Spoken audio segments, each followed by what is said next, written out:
Assalamualaikum warahmatullahi wabarakatuh. Innal hamdalillah wassalatu wassalamu ala sayyidina Muhammad ibni Abdillah wa ala alihi wasallam.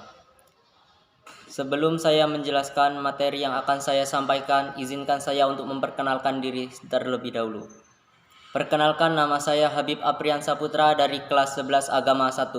Pada video ini saya akan menjelaskan yaitu mengenai syariat, tarekat, hakikat, dan makrifat. Yang pertama, syariat. Syariat diartikan sebagai segala peraturan yang datang dari Allah, baik berupa hukum akidah, hukum yang bersifat praktik, maupun akhlak. Hukum syariat diartikan oleh para sufi sebagai amal ibadah lahir dan urusan muamalah. Contohnya, hukum Allah dengan manusia, seperti hukum meninggalkan sholat dan hukum berbohong. Yang kedua yaitu tarekat.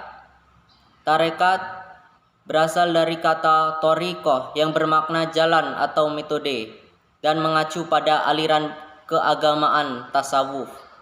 Menurut keyakinan sufi, orang tidak akan sampai kepada hakikat tujuan ibadah sebelum menempuh perjalanan yang menuju ke arah hakikat itu. Jalan itulah yang dinamakan dengan tarekat, yang diartikan metode yang harus ditempuh atau cara beramal yang harus dijalankan untuk mencapai hakikat dan makrifat. Sejarah timbulnya tarekat. Dekamil Mustafa Asy-Syibi dalam tesisnya mengungkapkan tokoh pertama yang memperkenalkan sistem tarekat yaitu Syekh Abdul Qadir Al-Jailani di Baghdad, Sayyid Ahmad Ar-Rifai di Mesir dengan tarekat Rifaiyah, dan Jalaluddin Rumi di Parsi. Pada awal kemunculannya, tarekat berkembang dari dua daerah, yaitu Kusuran Iran dan Mesopotamia Irak. Yang ketiga yaitu hakikat.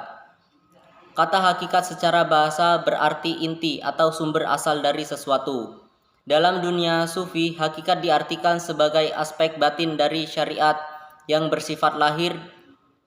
Dengan demikian dapat diartikan sebagai rahasia paling dalam dan dari segala ilmu, inti dari syariat dan akhir perjalanan yang ditempuh oleh seorang sufi. Hakikat tidak bisa lepas dari syariat. Ia berkaitan erat dengan tarekat dan dalam makrifat. Oleh karena itu sering ditemukan pengertian yang tumpang tindih antara hakikat dan makrifat, karena masing-masing mengandung arti puncak dari segala amal dan perjalanan.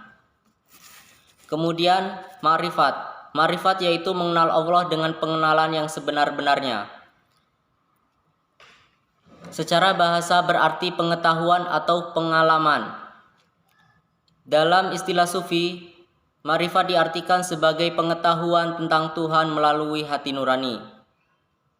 Kemudian hubungan syariah, tarekat, hakikat, dan makrifat. Syariat diibaratkan dengan sampan atau perahu. Tarekat diibaratkan dengan berenang menyelami lautan. Hakikat diibaratkan dengan lautan. Dan makrifat diibaratkan dengan mutiara yang ada di dalam karang. Ini adalah gambaran yang digambarkan oleh Imam Baharuddin An-Naqsabandi, yaitu pendiri tarekat Naqsabandiyah. Seorang tidak akan berhasil pergi ke lautan dan berenang menyelami lautan tanpa melalui perahu, yaitu orang tidak akan berhasil berhakikat dan bertarekat tanpa melalui syariat. Ungkapan lain, seorang tidak akan mendapatkan mutiara tanpa menyediakan perahu dan menyelami laut yang dalam. Maksudnya yaitu seorang tidak akan mendapat atau mencapai ma'rifat tanpa syariat, tarekat, dan hakikat.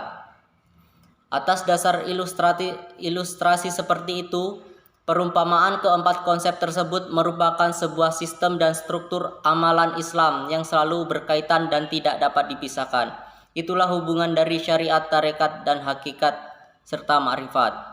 Demikianlah video materi yang dapat saya sampaikan. Semoga bermanfaat bagi kita semua dan dapat menambah ilmu kepada kita semua. Saya akhiri, wassalamualaikum warahmatullahi wabarakatuh.